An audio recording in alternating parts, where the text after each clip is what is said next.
Assalomu alaykum hurmatli bolajonlar. Bugungi mashg'ulotimizda biz sizlar bilan predmetlar guruhini taqqoslaymiz.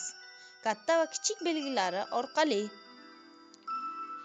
Oyimda 7 ta olma bor, dadamda esa 5 ta. Kimning olmalari ko'p? Albatta oyimning olmalari ko'p.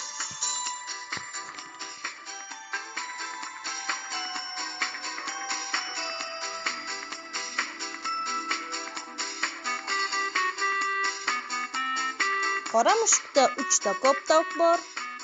Sariq mushukda esa 4 ta koptok bor. Kimning koptoklari ko'p? Albatta, sariq mushukning koptoklari ko'p, qoraniki kam.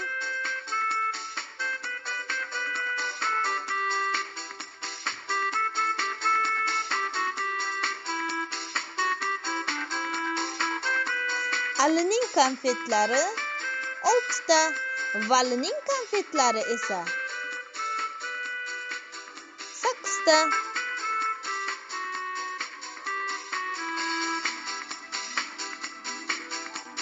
Valining konfetlari Alinikidan ko'p ekan.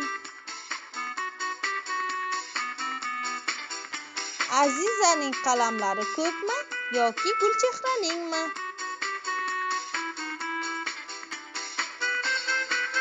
Albatta Azizaning qalamlari ko'p, chunki unda 7 ta, Gulchehrada esa 5 ta.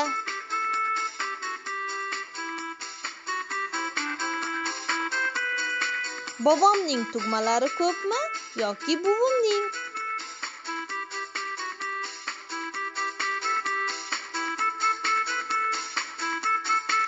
Albatta bobomning tugmalari ko'p, chunki unda 4 ta, buvimda esa 2 ta.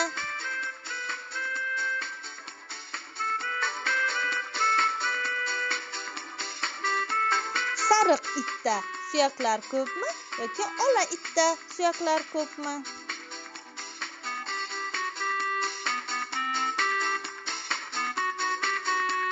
Albatta ola itning suyaklari ko'p, chunki unda 5 ta, sariq itda esa 3 ta.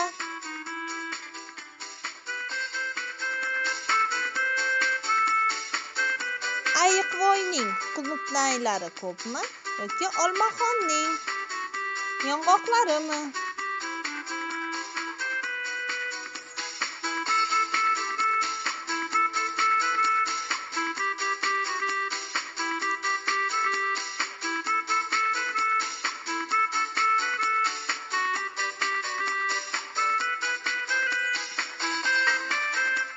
Chapdagi Quyonvoyning sabzilari ko'pmi, o'ngdagi Quyonvoyning sabzilari ko'pmi?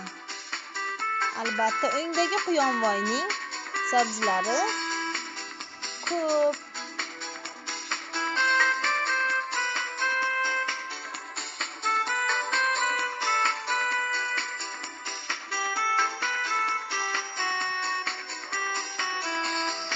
Alining sharlari ko'pmi yoki Azizaningmi?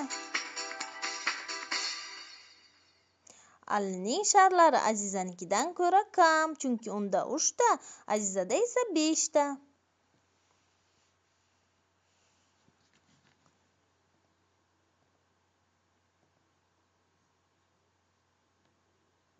Chumchuqvoyning qanotlari ko'pmi yoki Zag'chaning? Ikkalasida teng, chunki ikkalasida ham 8 tadan. Shu bilan mashg'ulotimiz tamom.